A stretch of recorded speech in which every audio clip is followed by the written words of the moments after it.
Delhi liquor స్కామ్లో arrest అయి మొన్నటి వరకు జైలు జీవితం గడిపి వచ్చిన బీఆర్ఎస్ ఎమ్మెల్సీ కవిత గారు తాజాగా ఒక పాడ్కాస్టర్కు ఇంటర్వ్యూ ఇచ్చారు. ఆ ఇంటర్వ్యూలో ఆవిడ Andhra Pradesh deputy chief minister Pawan Kalyan గారిపై కొన్ని హార్ష్ కామెంట్స్ చేశారు. పవన్ కళ్యాణ్ గారు సీరియస్ పొలిటీషియన్ కాదు, ఆయన మా పొరుగు రాష్ట్రానికి డిప్యూటీ సీఎం కావడం దురదృష్టకరం అని ఆవిడ వ్యాఖ్యానించారు. ఆవిడ వ్యాఖ్యలకు ఎటువంటి కామెంట్స్ వచ్చాయో ఒకసారి పరిశీలిద్దాం.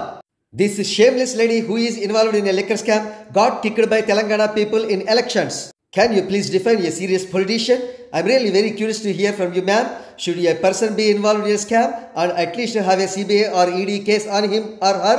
Or should someone go to jail at least once in their lifetime? జైల్లో చెప్పకూడు తినేవాళ్ళు కూడా నీతులు చెప్తారు. మద్యం దుకాణాల రాణి జైలు పక్షి, తేనె తుట్టెను కదిలిస్తే వారికే నష్టం. అమ్మా, please take care of yourself and your family.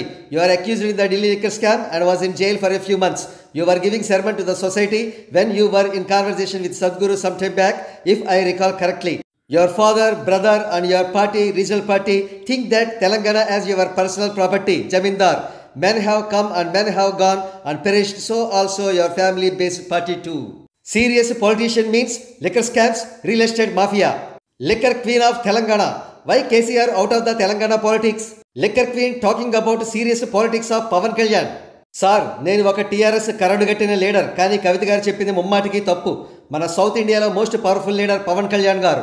కవితకి కొంచెం అయినా సిగ్గుండాలి. లిక్కర్ రాణి వాళ్ళ అయ్య తెలంగాణ ప్రజలను అడ్డుపెట్టుకుని కోట్లు ఎస్టేట్స్ గడిస్తే ఈవిడ లిక్కర్ స్కామ్లో గడించింది. ఈవిడ మా నాయకుడి కోసం మాట్లాడుతుంది. ఛీ ఛీ వీళ్ళ బ్రతుకులు. కేఏ పాల్ తర్వాత కవిత. మద్యం మహారాణి గారి మాటలు కూడా సీరియస్గా తీసుకోకండి. మద్యం కుంభకోణంలో కోట్లు సంపాదించి చెప్పకూడు తిన్న మీరు కూడా పవన్ కళ్యాణ్ గారిని విమర్శించేవారా? ఎంపీగా ఓడిపోయి బ్యాక్డోర్లో ఎమ్మెల్సీ అయ్యావు, తర్వాత లిక్కర్ స్కామ్లో దేశం మొత్తం ఫేమస్ అయ్యావు. నువ్వు కూడా ఏపీ డీసీఎం గురించి మాట్లాడుతున్నావు. ఛీ ఛీ.